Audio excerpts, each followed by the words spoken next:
ഇന്ന് നമ്മൾ ഡിസ്കസ് ചെയ്യാൻ പോകുന്നത് DHAന്റെ തന്നെ റീസെന്റ് ക്വസ്റ്റ്യൻസ് ആണ്. അപ്പോ നമുക്ക് സ്റ്റാർട്ട് ചെയ്യാം. 11th ക്വസ്റ്റ്യൻ 10th ക്വസ്റ്റ്യൻ വരെ ലാസ്റ്റ് ക്ലാസ്സിൽ ഡിസ്കസ് ചെയ്തിട്ടുണ്ടായിരുന്നു. 11th ക്വസ്റ്റ്യൻ എന്ന് പറയുന്നത് if a medication is repacked on January 30, 2014, what is the new expiration date for tablets? A. July 30, 2014, B. December 31, 2014, C. January 30, 2015, D. January 30, 2016. അപ്പോൾ January 30, 2014 റീപാക്ഡ് ആയിട്ടുള്ള ആ ഒരു ടാബ്ലറ്റിന്റെ പുതിയ എക്സ്പിറേഷൻ ഡേറ്റ് ഏതാണെന്നാണ് ക്വസ്റ്റ്യൻ ചോദിച്ചിട്ടുള്ളത്. അപ്പൊ നോർമലി നമ്മൾ ടാബ്ലറ്റ്സ് ഒക്കെ റീപാക്ക് ചെയ്ത് കഴിഞ്ഞാൽ ഒരു 6 months വരെയാണ് നമുക്കത് യൂസ് ചെയ്യാൻ പറ്റുക. അതിന്റെ ന്യൂ എക്സ്പിറേഷൻ ഡേറ്റ് എന്ന് പറയുന്നത് ആഫ്റ്റർ 6 months ആണ് വരിക. അപ്പൊ റീപാക്ക് ചെയ്തിട്ടുള്ള ഡേറ്റ് 6 months വരെയാണ് നമുക്കത് യൂസ് ചെയ്യാൻ പറ്റുക. ഇവിടെ റീപാക്ക് ചെയ്തിട്ടുള്ളത് ഏതാണ്? January 30 ആണ്. അപ്പൊ അതേന്ന് 6 months എന്ന് പറയുമ്പോൾ ഏതാണ്? July 30, 2014 ആണ് കറക്റ്റ് ആൻസർ വരുന്നത്. അങ്ങനെയാണ് നമുക്ക് ഇവിടെ ഓപ്ഷൻ എ കറക്റ്റ് ആൻസർ ആയിട്ട് ചൂസ് ചെയ്യാൻ പറ്റുന്നത്. ഓക്കെ, നെക്സ്റ്റ് ക്വസ്റ്റ്യൻ വരുന്നത് which of the following is the benefit from adding a conjugate of polyethylene glycol in some medications like pegylated interferon? A. To extend the half-life of medications. B. To extend the shelf life of medications. C. To enhance the taste of the medication. D. To enhance the elimination of medications. അപ്പൊ ഈ polyethylene glycol pegylated form of ഡ്രഗ്സിന്റെ benefit എന്താണെന്നാണ് ചോദിച്ചിട്ടുള്ളത്. Option A to extend the half life of medication ആണ് correct answer വരുന്നത്. Okay, അപ്പൊ നമുക്കിപ്പോ ഈ ഒരു പോളിഎത്തിലീൻ ഗ്ലൈക്കോൾ ആഡ് ചെയ്ത് കഴിഞ്ഞാൽ എന്താണ് അവിടെ സംഭവിക്കുന്നത്? അവിടെ ആ ഒരു മോളിക്യൂളിന്റെ സൈസ് ഇൻക്രീസ് ആവുന്നുണ്ട്. ഓക്കെ, അപ്പൊ മോളിക്യൂളിന്റെ സൈസ് ഇൻക്രീസ് ആവുന്നുണ്ട്. അപ്പൊ ആ ഒരു സൈസ് ഇൻക്രീസ് ആവുന്നത് കൊണ്ട് തന്നെ അവിടെ ക്ലിയറൻസ് റിഡ്യൂസ് ആവും. ആ ക്ലിയറൻസ് പ്രോപ്പർ ആയിട്ട് നടക്കാത്തത് കാരണം അവിടെ മെറ്റബോളിസം സ്ലോ ഡൗൺ ചെയ്യുന്നുണ്ട്. അതേപോലെ തന്നെ ക്ലിയറൻസും സ്ലോ ഡൗൺ ചെയ്യുന്നുണ്ട്. അങ്ങനെ ആ ഒരു ഡ്രഗിന്റെ ഹാഫ് ലൈഫ് ഇൻക്രീസ് ആവുകയാണ് ചെയ്യുന്നത്. അപ്പൊ നമുക്ക് ഇടയ്ക്കിടയ്ക്ക് ആ ഒരു ഡ്രഗ് എടുക്കേണ്ട ഒരു ആവശ്യം വരുന്നില്ല. ആ ഒരു ഡോസിങ് ഫ്രീക്വൻസി നമുക്ക് ആ ഒരു എപ്പോഴും എടുക്കേണ്ട ആവശ്യം വരുന്നില്ല. ലോങ് ഹാഫ് ലൈഫ് ആയത് കാരണം കൊണ്ട് തന്നെ നമുക്ക് വൺസ് ഡെയിലി ഒക്കെ ആയിട്ട് നമുക്ക് ആ ഒരു ഡ്രഗ് എടുക്കാൻ പറ്റും. അപ്പൊ അതാണ് ആ ഒരു പെഗൈലേഷൻ. പോളിയെത്തിലീൻ ഗ്ലൈക്കോൾ ആഡ് ചെയ്ത് കഴിഞ്ഞാൽ നമുക്ക് അവിടെ കിട്ടുന്നത് ആ ഒരു ഡ്രഗിന്റെ ഹാഫ് ലൈഫ് കൂടുകയാണ് ചെയ്യുന്നത്.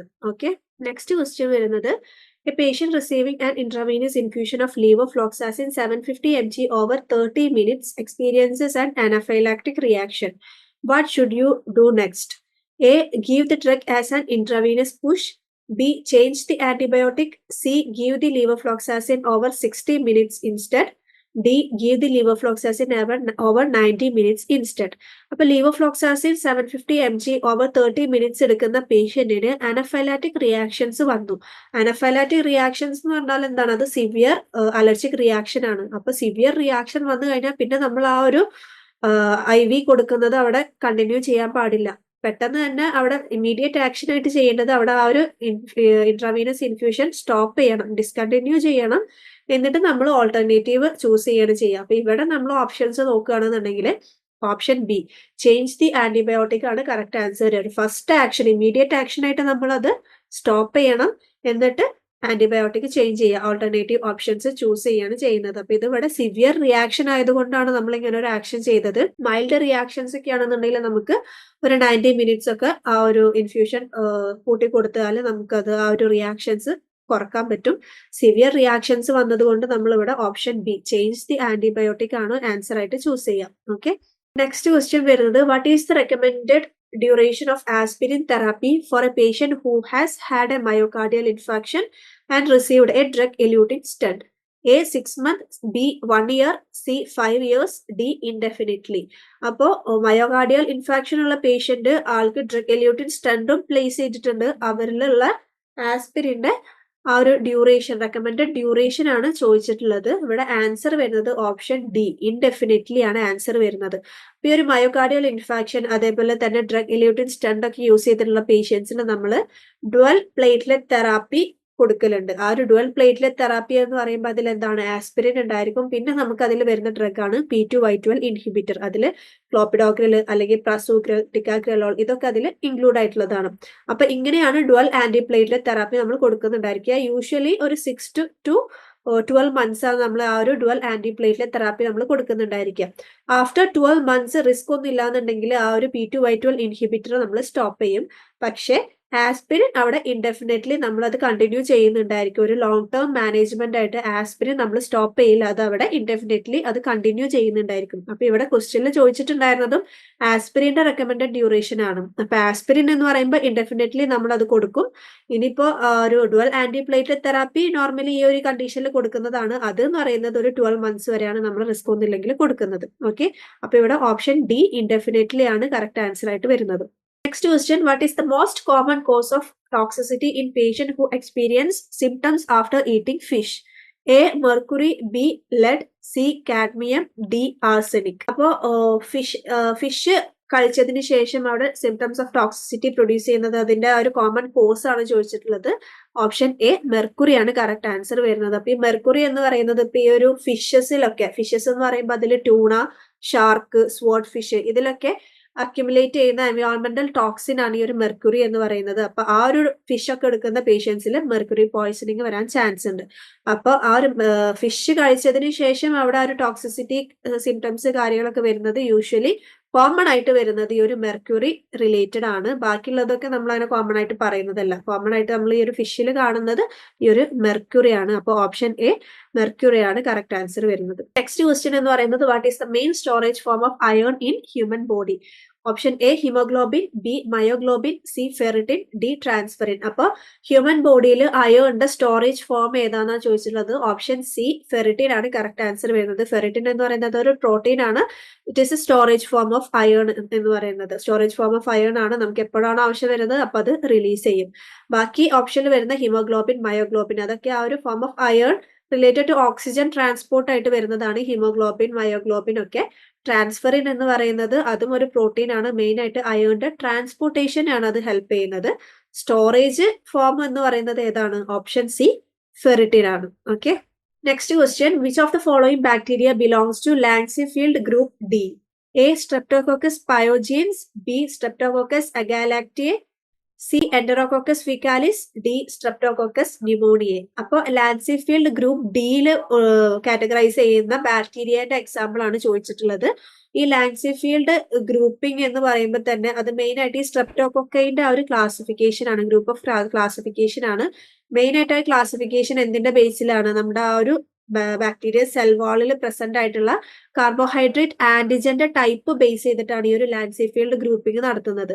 അപ്പൊ അതിൽ മോസ്റ്റ് ഫ്രീക്വന്റ് ആയിട്ട് വരുന്നതാണ് group A, group B and group D എന്ന് പറയുന്നത്.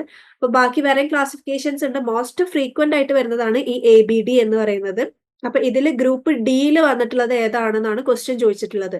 ഓപ്ഷൻ സി എൻഡറോകോക്കസ് ഫീക്കാലിസ് ആണ് കറക്റ്റ് ആൻസർ വരുന്നത്. ഗ്രൂപ്പ് ഡിയിൽ ക്ലാസിഫൈ ചെയ്തിട്ടുള്ള ബാക്ടീരിയ ആണ് എൻഡറോകോക്കസ് ഫീക്കാലിസ് എന്ന് പറയുന്നത്. ഈ സ്ട്രെപ്റ്റോകോക്കസ് പയോജീൻസ് എന്ന് പറയുമ്പോൾ അത് ഗ്രൂപ്പ് എയിലാണ് ഇൻക്ലൂഡ് ചെയ്തിട്ടുള്ളത്.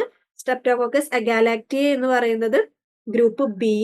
പിന്നെ ലാസ്റ്റ് ഓപ്ഷൻ സ്ട്രെപ്റ്റോകോക്കസ് ന്യൂമോണിയ ആണ്. അതൊരു ആൽഫ ഹീമോലൈറ്റിക് ബാക്ടീരിയ ആണ്. അത് ഈ ഒരു ലാൻസിഫീൽഡ് ഗ്രൂപ്പിംഗിൽ ഇൻക്ലൂഡ് ചെയ്തിട്ടില്ല, ഈ ഒരു സ്ട്രെപ്റ്റോകോക്കസ് ന്യൂമോണിയ എന്ന് പറയുന്നത്. അപ്പൊ ഈ ABDയിൽ സ്ട്രെപ്റ്റോകോക്കസ് പയോജീൻസ് ഗ്രൂപ്പ് എ ആണ്, അഗാലാക്റ്റിയ എന്ന് പറയുന്നത് group B and enterococci species എന്ന് പറയുന്നത് ഗ്രൂപ്പ് ഡി ആണ്. Okay, next question, a patient was admitted to the hospital and only needed fluids but she developed a bloodstream infection due to the catheter. Her lab results confirmed the infection. What should be done next? A. Clean around the catheter. B. Remove the catheter. C. Give her antibiotics. D. Monitor the patient only. അപ്പൊ ഇവിടെ ആ ഒരു fluids എടുക്കുന്ന catheter use ചെയ്തിട്ടുള്ള ഒരു പേഷ്യൻസിൽ അവിടെ blood stream infection വന്നു കഴിഞ്ഞാൽ ഫസ്റ്റ് ആൻഡ് മോസ്റ്റ് നമ്മൾ ചെയ്യേണ്ടത് എന്താണ്? ആ ഒരു കത്തീറ്റർ റിമൂവ് ചെയ്യണം. ആ ഒരു ഇൻഫെക്ഷന്റെ മെയിൻ കോസ് ആയിട്ടുള്ളത് ആ ഒരു കത്തീറ്റർ ആണ്. അത് നമ്മൾ റിമൂവ് ചെയ്യണം. Remove the catheter. Option B ആണ് കറക്റ്റ് ആൻസർ വരുന്നത്. ഫസ്റ്റ് നമ്മൾ ചെയ്യേണ്ടത് അതാണ്. അതിനുശേഷമാണ് നമ്മൾ അവിടെ ആ പേഷ്യന്റിന് ആന്റിബയോട്ടിക് ഒക്കെ കൊടുത്ത് അവിടെ ട്രീറ്റ്മെന്റ് സ്റ്റാർട്ട് ചെയ്യും. അപ്പൊ ആ ഒരു ഇൻഫെക്ഷൻ നമുക്ക് അവിടെ ഇൻഫെക്ഷന്റെ കോസ് എന്ന് പറയുന്നത് എന്താണ്? ആ ഒരു കത്തീറ്റർ ആണ്. അപ്പൊ നമ്മൾ അതിന്റെ ചുറ്റും ക്ലീൻ ചെയ്തതുകൊണ്ട് കാര്യമില്ല, മോണിറ്റർ ചെയ്തുകൊണ്ട് മാത്രം കാര്യമില്ല. ആ ഒരു കത്തീറ്റർ നമ്മൾ ഫസ്റ്റ് റിമൂവ് ചെയ്യുക, എന്നിട്ട് ആ ഒരു ഇൻഫെക്ഷന് വേണ്ടിയിട്ടുള്ള ആന്റിബയോട്ടിക്സ് കാര്യങ്ങൾ ട്രീറ്റ്മെന്റ് കൊടുക്കുക. അതാണ് നമ്മൾ ചെയ്യേണ്ടത് ആ ഒരു പേഷ്യന്റിന്റെ കേസിൽ. അപ്പൊ ഇവിടെ ഓപ്ഷൻ ബി ആണ് കറക്റ്റ് ആൻസർ ആയിട്ട് വരുന്നത്. Okay, next question, which of the following is most commonly associated with Hashimoto's thyroiditis? A. Weight loss, B. Bradycardia, C. Tachycardia, D. Increased appetite. അപ്പോൾ ഈ ഹാഷിമോട്ടോസ് തൈറോയിഡൈറ്റിസ് ആയിട്ട് റിലേറ്റ് ചെയ്തിട്ട് വരുന്ന ഒരു cos ഏതാ, റിലേറ്റ് ചെയ്ത് വരുന്ന ടേം ഏതാണെന്നാണ് ചോദിച്ചിട്ടുള്ളത്. അപ്പൊ ഹാഷിമോട്ടോസ് തൈറോയിഡൈറ്റിസ് എന്ന് പറയുന്നത് എന്താണ്? അതൊരു ഓട്ടോ ഇമ്മ്യൂൺ ഡിസോർഡർ ആണ്. നമ്മുടെ ഇമ്മ്യൂൺ സിസ്റ്റം നമ്മുടെ തൈറോയിഡ് ഗ്ലാൻഡിനെ തന്നെ അറ്റാക്ക് ചെയ്തിട്ട് അവിടെ ഹൈപ്പോ തൈറോയിഡിസം ആണ് കോസ് ചെയ്യുന്നത്. അപ്പൊ ഹൈപ്പോ തൈറോയിഡിസത്തിന്റെ കോമൺ സിംറ്റംസ് എന്ന് പറയുന്നത് എന്തൊക്കെയാണ്? നമുക്ക് അവിടെ weight gain, cold intolerance, bradycardia, decreased appetite, അതേപോലെ ഡ്രൈ സ്കിന്ന്, ഡ്രൈ ഹെയർ, അതൊക്കെയാണ് നമുക്ക് ഈ ഒരു ഹൈപ്പോ തൈറോയിഡിസത്തിന്റെ കോമൺ സിംറ്റംസ് ആയിട്ട് വരുന്നത്. അപ്പൊ ഇവിടെ ഓപ്ഷൻസ് കൊടുത്തിട്ടുള്ളത് ഓപ്ഷൻ ബി ബ്രാഡികാർഡി ആണ് കറക്റ്റ് ആൻസർ വരുന്നത്. ഹാഷിമോട്ടോസ് തൈറോയിഡൈറ്റിസ് ഹൈപ്പോ തൈറോയിഡിസ് ആയിട്ട് റിലേറ്റ് ചെയ്ത് വരുന്നത് ഓപ്ഷൻ ബി ബ്രാഡികാർഡി ആണ്. ബാക്കി ഓപ്ഷൻ എ, സി, ഡി, അതായത് വെയിറ്റ് ലോസ്, ടാക്കികാർഡിയ, ഇൻക്രീസ്ഡ് അപ്പറ്റൈറ്റ്, ഇതൊക്കെ ഹൈപ്പർ തൈറോയിഡിസ് ആയിട്ട് റിലേറ്റ് ചെയ്ത് വരുന്ന കാര്യങ്ങളാണ്. അപ്പൊ ഇവിടെ ഓപ്ഷൻ ബി ബ്രാഡികാർഡി ആണ് കറക്റ്റ് ആൻസർ ആയിട്ട് വരുന്നത്. Next question, which of the following drug classes is most appropriate for prophylaxis of stress-induced ulcer in a patient following a major accident? A. Omeprazole, B. Aluminium hydroxide, C. Famotidine, D. Sucralfate. അപ്പോൾ stress induced അൾസറിന്റെ prophylaxis ആയിട്ട് നമ്മൾ എടുക്കുന്ന most appropriate drug ഏതാണെന്നാണ് ചോദിച്ചിട്ടുള്ളത്. It's option A omeprazole. Omeprazole എന്ന് പറയുന്നത് proton pump inhibitor ആണ്. അവിടെ ഈ സ്ട്രെസ് ഇൻഡ്യൂസ്ഡ് അൾസറിൽ നമ്മൾ ആ ഒരു ആസിഡ് പ്രൊഡക്ഷൻ ഒക്കെ കുറക്കാൻ വേണ്ടിയിട്ട് നമ്മൾ അവിടെ പ്രോട്ടോൺ പമ്പ് ഇൻഹിബിറ്റേഴ്സ് ആണ് മോസ്റ്റ് കോമൺലി യൂസ് ചെയ്യുന്നത്. ബാക്കി ഈ ഫാമോറ്റിഡിൻ എന്ന് പറയുന്നത് H2 ബ്ലോക്കേഴ്സ് ആണ്. അതും നമ്മൾ ഈ ഒരു ഡ്രഗ് ഇപ്പൊ ഈ പ്രോട്ടോൺ പമ്പ് ഇൻഹിബിറ്റർ ഇല്ല എന്നുണ്ടെങ്കിൽ നമുക്ക് ഈ H2 ബ്ലോക്കേഴ്സ് യൂസ് ചെയ്യാൻ പറ്റും. പക്ഷെ ഇത് രണ്ടും കൂടെ കമ്പയർ ചെയ്യുമ്പോൾ പ്രോട്ടോൺ പമ്പ് ഇൻഹിബിറ്റേഴ്സ് ആണ് കൂടുതൽ എഫക്റ്റീവ് ആയിട്ടുള്ളത്. അപ്പോൾ ഒമിപ്രസോൾ ആണ് ഇവിടെ കറക്റ്റ് ആൻസർ വരുന്നത്. പിന്നെ അലുമിനിയം ഹൈഡ്രോക്സൈഡ്, അത് ആന്റാസിഡ് ആണ്. നമുക്കത് ഒരു ആസിഡ് പ്രൊഡക്ഷൻ കുറക്കാൻ വേണ്ടിയിട്ട് ഹെൽപ്പ് ചെയ്യുന്നുണ്ട്. പക്ഷെ അത് ഇമ്മീഡിയറ്റ് ആക്ഷൻസ് ആണ് പ്രൊഡ്യൂസ് ചെയ്യാം. ഈ ഒരു സ്ട്രെസ് ഇൻഡ്യൂസ്ഡ് അൾസറിന്റെ പ്രൊഫൈലാക്സിസ് ആയിട്ട് നമ്മൾ കോമൺലി യൂസ് ചെയ്യുന്നതല്ല. പിന്നെ സുക്രാൽഫേറ്റ് എന്ന് പറയുന്നത് എന്താണ്? മ്യൂക്കോസൽ പ്രൊട്ടക്റ്റന്റ് ആണ്. അവിടെ ആ ഒരു മ്യൂക്കോസൽ പ്രൊട്ടക്ഷൻ ആണ് അവിടെ കൊടുക്കുന്നത്. അവിടെ ആസിഡ് പ്രൊഡക്ഷൻ കുറക്കുന്നില്ല, അവിടെ പ്രൊട്ടക്ഷൻ ആയിട്ടാണ് ഈ ഒരു സുക്രാൽഫേറ്റ് ആക്ട് ചെയ്യുന്നത്. അപ്പൊ ഇതും നമ്മൾ സ്ട്രെസ് ഇൻഡ്യൂസ്ഡ് അൾസർ പ്രൊഫൈലാക്സിസ് ആയിട്ട് കോമൺലി യൂസ് ചെയ്യുന്നില്ല. ഒമിപ്രസോൾ, പ്രോട്ടോൺ പമ്പ് ഇൻഹിബിറ്റേഴ്സും H2 ബ്ലോക്കേഴ്സും നമ്മൾ യൂസ് ചെയ്യും. പക്ഷെ അതിൽ കോമൺ ആയിട്ട് നമ്മൾ യൂസ് ചെയ്യുന്നത് എന്ന് പറയുന്നത് പ്രോട്ടോൺ പമ്പ് ഇൻഹിബിറ്റേഴ്സ് ആണ്. അപ്പോൾ ഓപ്ഷൻ എ ഒമിപ്രസോൾ ആണ് കറക്റ്റ് ആൻസർ ആയിട്ട് വരുന്നത്. ഓക്കെ, അപ്പൊ ഇത്രയാണ് ഇന്നത്തെ ഡിസ്കഷനിൽ വരുന്നത്. Okay, thank you.